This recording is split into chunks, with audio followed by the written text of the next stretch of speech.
Përshëndetje miq, vazhdojmë me avazin protestat, sepse Zvërneci u harrua. Zvërneci ishte preteksi. Tani, do ta filloj se kam disa mesazhe, jo po pse mbro Ramën, pse mbro qeverinë. Nuk kam lidhje me Ramën, nuk kam lidhje me qeverinë. Rama as nuk e ka iden se kush jam unë. Thjesht po mbroj vendin dhe po mundohem t'i hap syt njerëzve me këto mesazhe. Asgjë më shumë. Rama e mbro veten e vet. Ajo që mund t'i them unë Ramës është kjo që ky është fillimi i disa goditjeve sofistikuara agjenturore deri në rrugtimin e Shqipërisë për në Bashkimin Evropian, dhe do ketë më shumë në të ardhmen si këto goditjet. Kështu që vetëm një gjë që mund bëj Rama, se kjo protestë besoj që i ka bërë mirë ta uli pak me këmbë tokë, por do të ketë njerëz cilësor rreth vetes, sepse këto goditje dështohen. Sa më shumë afrohet Shqipëria në Bashkimin Evropian, aq më të forta do jenë këto lloj goditjesh, mendoj unë. Tani, lëvizim me temat e tjera të ditës. Simbolet dhe sloganet e UÇK-s. UÇK-ja mendoj që ka kryer misionin e vet. Sot ne duhet ta mbrojmë UÇK-n me shumë fanatizëm madje për luftën e shenjtë që ka bërë për liri, edhe për kauzën heroike. Por të asociohet UÇK-ja dhe simbolet e saj në protesta që kanë lidhje fare me UÇK-n, thjesht dëmtojnë imazhin e UÇK-s. Po pse i përdorin këto njerëz këto slogane? Po i përdorin për dy arsye. Para punës, ai që s'e ka kapur deri tani, kemi të bëjmë me një tifozeri në protestë. Është një tifozeri që i udhëheq protestat. E dyta, këto slogane dhe këto simbole patriotike i vendosën për ta bërë protestën sa më legjitime, të duket sa më patriotike. Kto janë dy arsye pse i vendosën dhe i përdorin simbolet e UÇK-s. Tani, sot duhet flas pak se si u bën bashkë agjenturat e huaja dhe si konvergjuan interesat e këtyre agjenturave të huaja kundër Shqipërisë në këtë moment. Duke filluar me shtetin e parë më kryesor që se kam prekur deri tani, që është Irani, por Irani do ta lë pak për më mbrapa ta elaboroj pak pjesën e Iranit. Si u bë Irani bashkë me Greqinë dhe Serbinë, deri diku edhe Turqinë. Po mbar bashkë sepse Greqia e para, siç e kemi thënë disa herë, nuk don një turizëm elitar në Shqipëri, nuk don një Shqipëri të bëhet e fortë me turizmin, sepse është një sfidë, një konkurrencë që i bëhet Greqisë. Kështu që Greqia me Belerin, me njerëzit e vet të medjeve që i ka gjithë xhep këtu në Shqipëri pothuajse, me blogërat, u lëshua në bulevard. Me raketa e agjenturave të huaja që janë disa të PD-ja, po edhe të Meta, edhe të Monika, patjetër, për të amplifikuar këtë me demek protestë ambientaliste. Kështu që ky është interesi i Greqisë, shumë i thjeshtë. Thjesht nuk don që turizmi në Shqipëri të përparojë. Serbia nga ana tjetër, me udhbashët e Albin Kurtit dhe me shqiptarët e Maqedonisë. Serbia ka një tjetër interes. Kush është? Interesi strategjik që kemi me Amerikën, sepse u tërhoq kushtin nga Serbia për investimin dhe do e bëj vetëm Shqipëri. Çfarë do thotë kjo për Serbinë? Do të thotë që Shqipëria merr një trajtim preferencial amerikan. Jo vetëm që jemi një popull shumë pro-amerikan, po marrim edhe një vlerë të shtuar, që është trajtimi preferencial. Këtë Serbia se don. Sepse Serbia e humb këtë trajtimin me investimin e tërhequr nga atje. Prandaj edhe Serbia është shumë përkushtuar që këto protesta, domethënë, të kenë sukses. Por trajtim preferencial do thotë ndaj nesh, do thotë edhe trajtim preferencial ndaj Kosovës. Kështu që është edhe një plus për Kosovën ky investimi që bëhet në Shqipëri. Ajo sjellë është aktivistët e vetvendosis kundër Shqipërisë.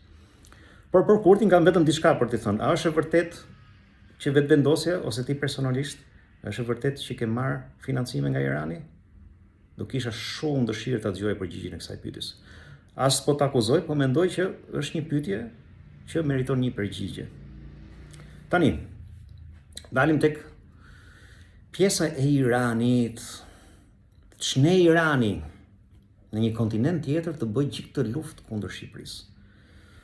Por po ja them arsye pse. Sepse duhet të shkojmë pak, të shikojmë pak gjërat përtej asaj që na serviret. Tash imagjinoni një shtet si Irani, një kontinent tjetër, çfarë interesash kanë në Shqipëri? Aq më shumë të bëjë gjithë këtë luftë në një moment që sapo ka dalë nga lufta. Ose në një moment që është në nënkërcënimi një lufte tjetër. Si e gjeka kohën Irani të merret me Shqipërinë në një moment kaq të madh krize që ka me vetveten? Sepse ka një interes shumë të madh. Sepse promotori i kësaj proteste në aspektin ideologjik është Irani, që bëri bashkëshërbimet greke dhe ato serbe, me mercenarët shqiptar. Po ç'ne Irani? Ç'a interesash ka Irani? Po si s'ka interesa Irani? Interesi numër 1 i Iranit është një fakt që ju besoj e keni harruar, tashmë është shteti Bektashi, që Rama deklaroi para ca kohësh. Është një interes shumë i madh iranian shteti Bektashi në Shqipëri. Edhe këtë nuk e them se nuk jam kundër, as nuk jam pro kësaj gjëje, po them që edhe këtu konvergjon edhe pjesa e interesave turke, përveç turizmit është shteti Bektashi, që ka bërë bashkë mendoj Turqinë dhe Iranin. Arsyeja e dytë e Iranit kush është? Arsyeja e dytë është Meku. Unë mendoj që një pjesë e mirë e Mekut është një agjenturë e fshehur që për mendimin tim ndoshta gabon, që vepron kundër interesave shqiptare në Shqipëri, por kjo është çështja e autoriteteve, kjo është çështja ime. Arsyeja e tretë. Arsyeja e tretë është na prishim me Amerikën, na prishim me Izraelin. Kaq. Është një simbolik mendoj në luftën që pat me Amerikën, që kombin më pro-amerikan në botë ta kthej në kombin më armiqësor në botë anti-amerikan.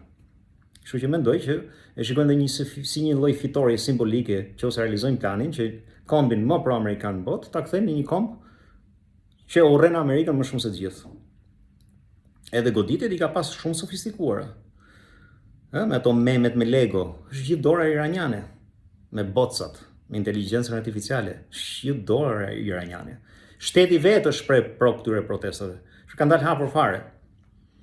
Kështu që Irani është personi, domethënë është shteti ideologjik pas këtyre protestave. Po kanë dhe njerëzit e vet në terren që kanë atë frymën vehabiste, atë frymën islamike, sepse Irani po mundohet të kryejë një revolucion islamik në Shqipëri. Edhe kjo është arsyeja pse organizatorët e vërtet nuk dalin me fytyrë. Edhe dinim se s'dalin, sepse një kanë frikë, dy një herë del njëri po del tjetri. Edhe e treta është sepse nëse dalin, do ndalin palli qëllimet e tyre. Se qëllimet e tyre kanë qenë fshehura që në fillim. Edhe kjo është arsye pse kanë realisht frikë. Pse herë të ndohen të dalin, pastaj shihen përsëri. Sepse po dolën, do jenë në lupën e investigimit kush është ky, kush është ajo. Dhe pastaj do I dalin lakrat sheshit që pritje mos, ato paskën një frymë islamike, ato po mundohen me bëjnë një revolucion islamik në mes të Evropës. Ora ne me gjëmen mund të jemi popull I lodhur, po si jemi aq të prapambetur dhe aq të ngordhur, që të pranojmë një revolucion islamik mes Tiranës. Kështu që Irani është jashtëzakonisht I përfshirë në këtë gjë. Ka edhe diçka tjetër që Irani po përgatit me shumë djallëzi, një goditje shumë e sofistikuar, dhe ajo është protesta e dytë e diasporës, që për mendimin tim duhet refuzuar, dhe nuk duhet bëhemi pjesë asaj proteste. Sepse ka një datë simbolike është. Kjo protesta e dytë diasporës e cila është thirrur në datën 4 korrik. 4 korriku për shumë që ata nuk e dinë është dita e pavarësisë së Shtetit Amerikan. Domethënë vetëm paramendoni dhe imagjinoni pak. Në ditën e pavarësisë të Shtetit Amerikan, në mediat amerikane, po edhe ato globale majtiste, po në mediat globale, në mediat amerikane, do shfaqet një ekran I madh me mira shqiptar në shesh kundër Amerikës dhe kundër Trumpit. Dhe kjo është një indicie më e madhe që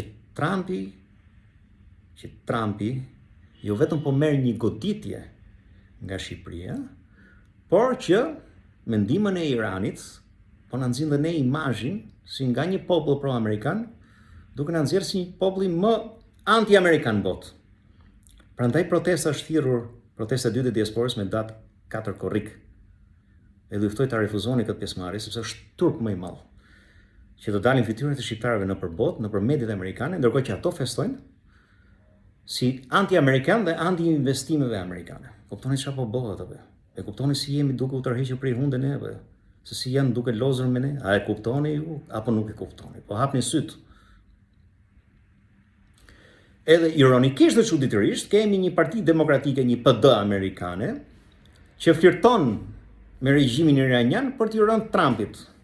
Kjo është ironia e ditës, ose ironia vitit do ta quaj unë. Domethënë Partia Demokratike e amplifikon këtë mesazhin që shqiptarët s'dun Trumpin, s'dun investimet e Ivankës, të Kushnerit, po harrojnë të mjeranët e përdos amerikane që mbrapa këtyre protestave është dora iraniane. Kështu që herën tjetër Avazi vazhdon.